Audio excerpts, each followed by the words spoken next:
তিনজন বন্দি না? জিগান বাচ্চাদের কি তোমার কি হয়? বাচ্চাদের তোমার কি? ওই বড়টার জিগান। হ্যাঁ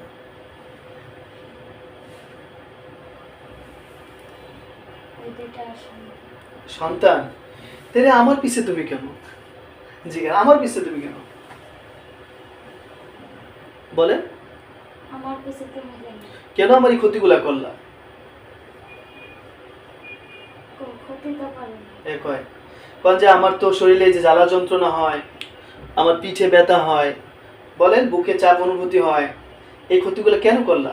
আমার শরীর অনেক ভারী হয়ে গেছে। বার হোক বলেন কেন? বলেন কেন ক্ষতি করলা?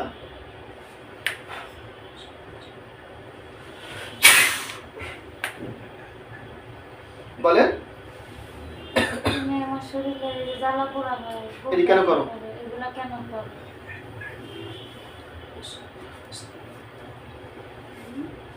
কি কয়?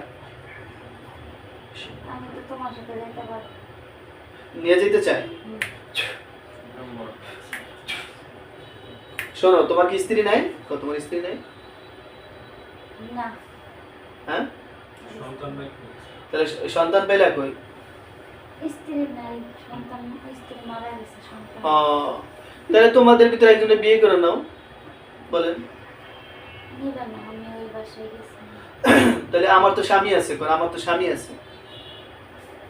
বলেন আমার তো স্বামী আছে, আমার তো সন্তান আছে। সন্তান ওই বাসায় গেছে। তোমাদের আমার কাছে আসা তো জায়েজ নাই। তোমার তো আমার কাছে আসা জায়েজ না, হারাম। হারাম। তোমরা কি মৃত্যুবরণ করবে না?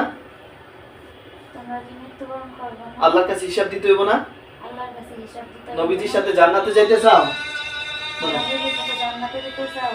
না বুঝা শয়তানের সাথে জাহান্নামে যেতে চাও? শয়তানের সাথে জাহান্নামে যাবে। ঠিক হয়, জান্নাতে যেতে চায়? তুম ধরে থাকলে হবো না।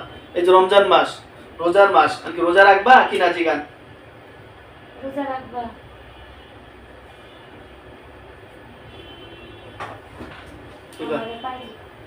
ও একদম পাইছো নাকি রোজা রাখবো?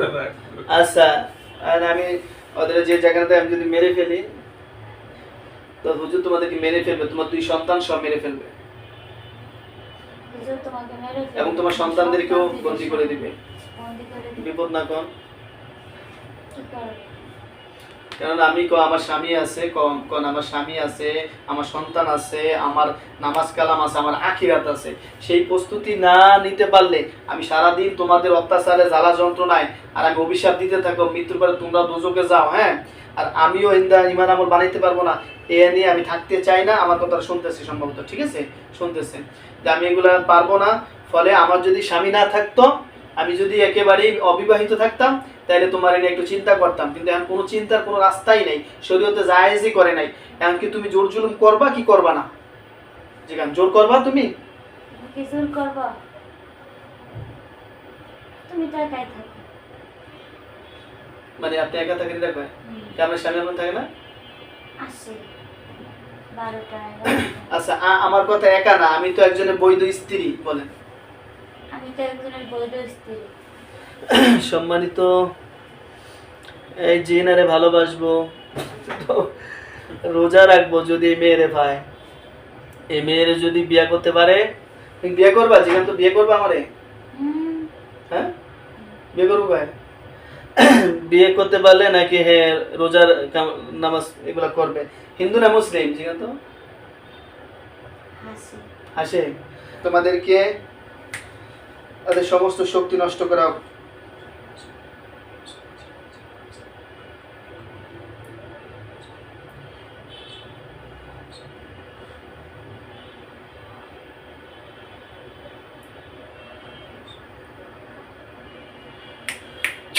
বলেন তোমার বাচ্চাদের প্রতি আমাদের মায়া হয়, বাচ্চাদেরকে যদি মেরে ফেলি?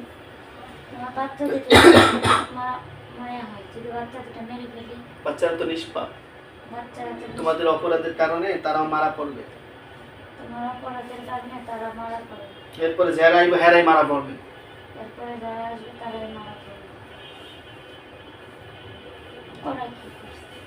ওরা কিছু করে নাই, কিন্তু আজকে ওর বাবারে মারলে তো কালকে বাচ্চাগুলো এজানে ডিস্টার্ব করবে। দেখবেন আপনার মেম করবো করে কানবো, মানে ওই বাচ্চা কান্দে। আচ্ছা ঠিক আছে, বাচ্চাদের অন্য বিহিত করতেছি আমি, তোমাকে মেরে ফেলবো হুজুর। তোমাকে হুজুর মেরে ফেলবে। তো তুমি কথা শুনতেছো না, তোমাদেরকে বলতেছি যে চলে যাও, যদি কইতা হুজুর ভুল হইছে আর একটাবার আমারে চান্স দেন, যান কথা দিলাম, কসম খাইলাম এই রমজান মাসে আমার মাইরেন না। তুমি রোজা রাখবে একটা মাইয়া পাওয়ার লেগা, কেন একটা মেয়ের জন্য তুমি রোজা রাখবে কেন? রোজা আল্লাহর জন্য নাকি? তাই নামাজ কালাম আল্লাহর জন্য, প্রতিদিন আল্লাহ দিবে, মেয়ে দিবে। এই মেয়ে কালকে মৃত্যু হইলে শেষ, এই মেয়ে পাইবা কই তুমি? কালকে মরে যেতে পারে না, আল্লাহ যে কোনো সময় নিয়ে যেতে পারে না। তারপর তোমাকে অন্যান্য হুজুরদেরকে দেখানো হয়েছে, তুমি কেন যাও নাই? অন্য হুজুর দেখাইছি কিনা? কি কয়? দেখাইছে, বলতেছে ওর তো স্বামী ঠিক না। তা স্বামী নাই, স্বামী ঠিক নাই দিকে কি তুমি তুমি স্বামীর ভাগ নিতে চাইতেছ? হ্যাঁ, তোমার নাম কি? নাম কি? কি নাম? কি কয়? নাম কয় না? স্বামী ঠিক নাই, তোরা বলে স্বামী রে ধর। ঠিক না, স্বামী বেচারা ধরে ঠিক করে না তোরা, স্বামী না ধরে দর্শক দুর্বল লারে, যেটা দুর্বল মহিলা মানুষ আল্লাহ দুর্বল করে সৃষ্টি করছে, সেখানে স্বামীরে ধর। স্বামী ভালো না দেখে স্ত্রীরে ধরছে। তুই খারাপের কাছে যা, তুই ভালোর কাছে আইসুস কা? আমি ওকে দিয়ে কি করবো? ওখানে কান্দে, তাই আমার কাছে আসছে। কান্দে না? হ্যাঁ, আমি কান্না করি, হ্যাঁ, তাই আমার কাছে আসছে। এই জন্য আসে না। এই মেয়ের সাথে কি শারীরিক সম্পর্কে লিপ্ত হয়েছিস তুই? শারীরিক সম্পর্কে লিপ্ত হয়েছ? কি বলে? না করি। মিথ্যা কথা বলতেছে কেন? আমি বাইর করতে পারি কিন্তু। হাসে আমি। এতে হাসে, তাই মিথ্যা বলছে। এন্ড তোমার ভবিষ্যৎ চিন্তা কি দেখি নাকি শেষ করে দিই। তোমাদের ভবিষ্যৎ চিন্তা বলো দ্রুত বলেন, তোমার ভবিষ্যৎ চিন্তা কি? কি করবা? আমি দেখা গেছে এলাকায় দুনিয়া মাইয়ের অভাব নাই, তুমি আমার পিছে কেন? আমার এখন আমি আমার সমস্যার কারণে আমি কানতেই পারি, এটা আমি মানুষ। আমাদের স্বামী স্ত্রীতে ঝগড়া হইব, কত কিছু হইব, হ্যাঁ মিলবো, আবার দূরত্ব বয়দ হইব, আল্লাহর জন্য হবে, আল্লাহর জন্য দূরত্ব হইব, মৃত্যুর পরে আমরা একসাথে জানাতে। তুমি এখানে কেন থাক পর্যন্ত তুমি ঘরের ভিতরে অশান্তি লাগিতেছো কেন বলো? তুমি এত কিছু করতেছো কেন? পারবি 20 ভরি সোনা দিতে? হাসি। দে হুজুর হাতে 20 ভরি সোনা দে। পারবো? জীবনে 20 ভরি সোনা দিতে পারবে? কি কয়? হাসে না করে। তা পারবি না? তাহলে এই মেয়ে বিবাহিত মেয়ে, তার দেন মুহূর্তে বিয়ে করছে, তার স্বামী তার লেগে যায়, সেখানে তোমরা কেন? হাসলে হবে না রে, আরে ভাই হাসলে হবে না, তুমি ভালো করে সিদ্ধান্ত নাও। আমি চাইতেছি সরে যাও, তোমার বাচ্চা কাচ্চা বেঁচে থাক, তাহলে কিন্তু তোমাকে মেরে ফেলে বাচ্চা এতিম হবে, এমনকি বাচ্চা কাচ্চাও যেগুলো সে মারা পড়ে যাবে। ওদের তো দোষ নাই, কিন্তু তোমাদের অপরাধের কারণে কি করবা করো। আমার নামাজে চলে যাবো, ভুলে যাও, তোমার সন্তানকে নিয়ে তুমি বেঁচে থাকো। আমি দোয়া করি তোমরা আমার এখানে আসো, যাও, বন্ধুর মতো যাও আসো, আমি আল্লাহর কাছে দোয়া করব। আর এই মেয়ের কাছ থেকে যত দূরে থাকা যায় তত দূরে থাকবা, যাতে ভুলে যাওয়া যায়। অ্যাসিকের শরীরে ক্ষতি কি কি করছো কত? জাদু কয়টা করছো, কুফরি কয়টা করছো? বলে কিছুই করে না। তাইলে হ্যাঁ পিঠের ভিতরে জ্বালা যন্ত্রণা হচ্ছে, এটা তো কুফরির লক্ষণ। কুফরি করছো? করে নাই। তাহলে আমি তো বের করতে পারবো। মাথা ব্যথা হয় যে এক সাইড মাথা ব্যথা করে, সব না করে। না করে? আচ্ছা তুমি করছো কিনা তা আমি সত্য এখন বাছাই করব। আমি তোমার গলায় ছুরি চালাবো, এই ছুরিতে সত্যি বললে তুমি বেঁচে যাইবা, মিথ্যা বললে তোমার কল্লা পড়ে যাব, ঠিক আছে? আর তোমার চিন্তা কি চলে যাবে আজীবনের লিগা?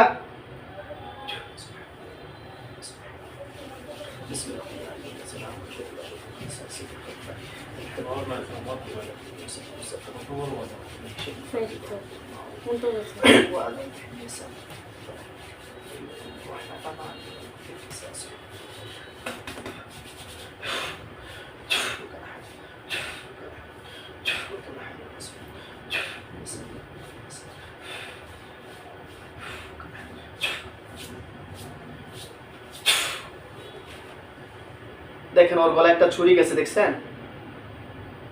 হ্যাঁ, দেখছেন ছুরিটা কত লম্বা না ছোট?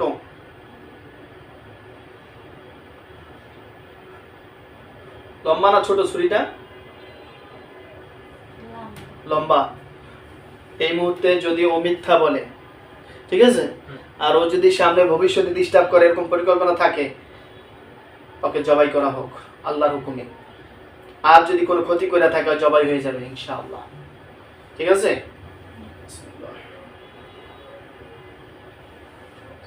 দেখছেন ছুরি লাগছে ওর গলায়, দেখছেন? হ্যাঁ, জোরে বলেন। আল্লাহ, কল্লা পড়তেছে কিনা? কল্লা পড়ছে? হ্যাঁ, পড়ে গেছে। পড়বো না? বাচ্চা দুটোকে শেষ করে দেন।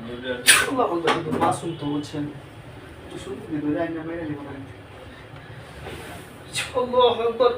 পুরাপুরি মাথা আলাদা হইছে। হ্যাঁ, পুরাপুরি আলাদা হইছে। দেখছেন, মানে মারা যায় যা যেভাবে কল্লা কাটলে জবাই করলে এরকম মনে হচ্ছে আলাদা আছে না? লাফাইতাছে একটু, দফাইতাছে। মারতে তো চাইছিলাম না, কোন হুজুরা তাকে সিগন্যাল দিছে, অন্য হুজুরা সে সিগন্যাল মানে নাই। যদি মানতো তাহলে আজকে মারতাম না। ভালোবাসতে পারে, যদি বলতো হুজুর ঠিক আছে ভালোবাসি, ভুল হয়ে গেছে, আর ডিস্টার্ব করুম না, কিন্তু সে এটা মানে নাই সম্মানিত ভাই, এই জন্য তাকে আমরা মেরে ফেলছি, মারতে বাধ্য।